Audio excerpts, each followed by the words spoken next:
Bonjour à tous, au sommaire les tarifs du Nissan Juke, deuxième du nom, du nouveau sous le capot du Volkswagen T-Roc et l'affluence du salon de Francfort encore en baisse. Pour finir, retour sur le Grand Prix de Formule 1 de Singapour.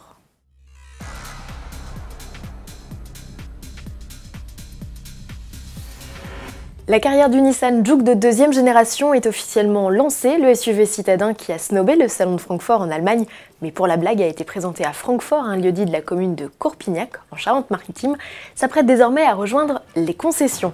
Si dans un premier temps on l'a découvert sous la forme d'une série suréquipée limitée à 180 exemplaires, l'heure est venue de découvrir l'ensemble de la gamme et des tarifs.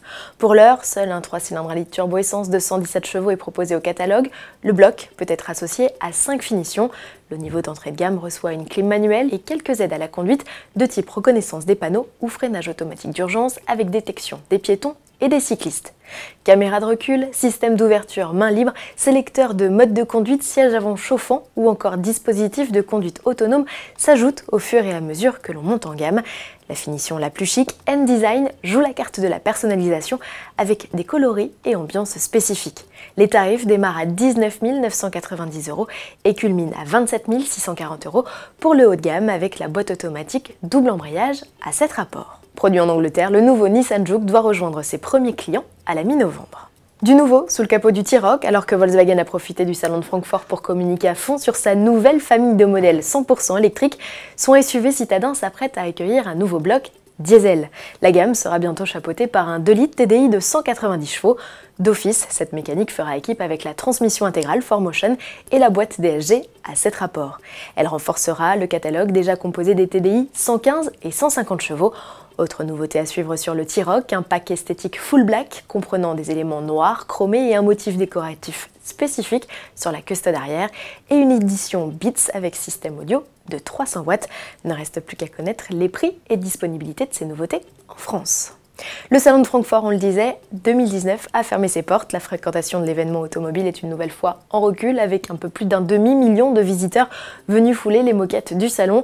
En 2017, ils étaient encore plus de 800 000. Les organisateurs expliquent cela par le nombre d'exposants en sérieuse baisse. Toyota, les constructeurs français ou encore le groupe Fiat étaient absents, ainsi que par les nombreuses manifestations, notamment sur le climat, venues perturber l'événement. Notez que sur ce salon, un cinquième des visiteurs étaient étrangers et provenaient majoritairement d'Asie. L'âge moyen des visiteurs était 35 ans avec comme première motivation de visite la passion de l'automobile. Les organisateurs nous donnent déjà rendez-vous en 2021 avec des surprises à la clé. À suivre. Pour finir de la Formule 1 à Singapour, Ferrari empoche sa 3e victoire consécutive de la saison 2019 et s'offre même le luxe de signer un doublé. Ça n'était plus arrivé depuis le Grand Prix de Hongrie 2017. Au gré de la stratégie, c'est finalement Sebastian Vettel qui tire les marrons du feu devant Charles Leclerc, auteur de la pole position. Max Verstappen est 3e.